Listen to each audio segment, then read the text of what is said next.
केंद्रीय मंत्री विनोद शर्मा ने कहा कि एक बच्चे को शिक्षित करने पर परिवार की पूरी ताकत लगी होती है और परिवार को उम्मीद होती है कि बच्चा पढ़ लिख कर नौकरी करे।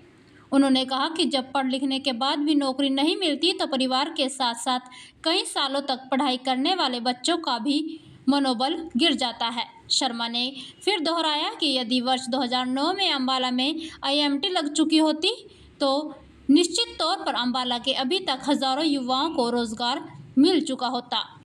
आपसे कहता हूं कि आगे का रास्ता प्रशस्त करने के लिए अब अपना मन बना के चलिए। तो भी मेरे मन में ये है कि मेरी जिम्मेदारी ये है कि जब आप पढ़ के निकले तब आपके पास मौके होने चाहिए नौकरी मिलने के, उस तरफ मैं ध्यान।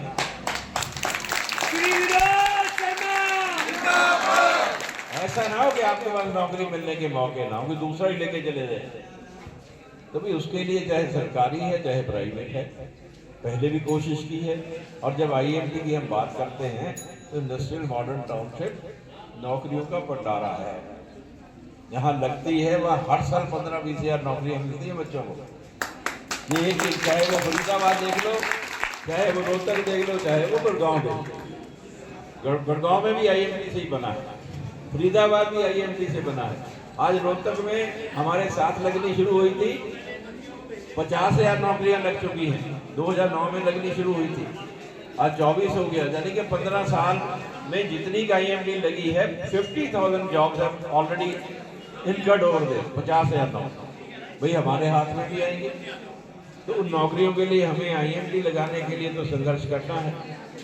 और वहाँ उस IMT लगाने के लिए जब हमने लगानी शुरू कर दी थी, आपसे तो पास ही लग रही थी। ये गांव जो अपना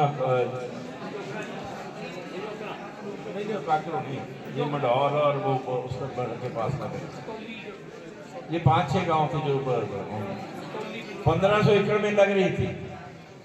कांग्रेस के नेताओं के नाम गिनाऊंगा भी नहीं, उनकी चिट्ठियां दिखाऊंगा बड़े बड़ी जो दिल्ली से आई हुई थी, दिल्ली सरकार की तरफ से, कि ये IMT नहीं लगनी चाहिए क्योंकि कांग्रेस के लोग उसका विरोध कर रहे थे। मैंने भी कांग्रेस छोड़ी। और ये पता है मास्टर जी खड़े हैं, पढ़े लिखे हैं, सिर्फ पार्टी नहीं छोड़ी थी।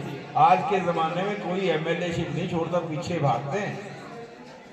मैंने खत्म होने से पहले अक्टूबर में MLA शिप खत्म होनी थी, मैंने मई में उसने पहले वीक में इस्तीफा दे दिया था कि मैं जी अगर पार्टी छोड़ दी है तो मैं मजाकी भी छोड़ रहा हूँ।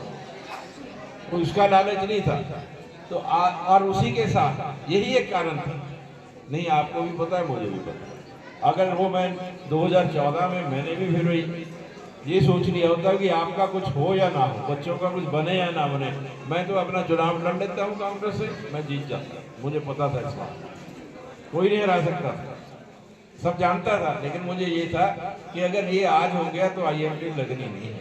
आज भी वही मुद्दा है। और कोई पूछे तो बता देना, मैं आपको अख्तियार देता हूँ। आपके पास आके कोई पूछे कि IMT विनोद शर्मा कैसे लगवाएंगे तो उसको बता देना कि उन्होंने वादा किया है कि लगवाएंगे, और मैं आपसे वादा करता हूँ लगवा के रखें। कैसे किसी की बात नहीं होती, कैसे की बात नहीं। मास्टर जी कह रहे थे ये 2020 की बात है, शक्ति रानी शर्मा मेयर का चुनाव लड़ने लगे, डायरेक्ट चुनाव था। मेरे पास हर कोई आके कहता जी आपने बड़ी भारी गलती कर दी। आप सब मेरे साथी भी बैठे हैं, हालात ऐसे थे, आपने बड़ी भारी गलती कर दी, जीतेंगे कैसे, आपने चुनाव लड़ना शुरू कर दिया। मास्टर जी मैंने तब भी कहा था, लोग कहते थे चौथे नंबर पे है, यही कहते थे ना। तो मैंने तब भी कहा था कि मैंने सोच के गलती की है, मुझे अपने आप पे विश्वास नहीं है, मुझे अम्बाला के लोगों पे विश्वास है।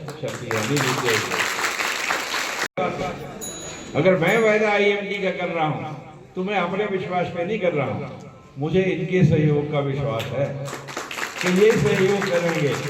और जब ये सहयोग करेंगे तो 100% लगेगी। जय हिंद।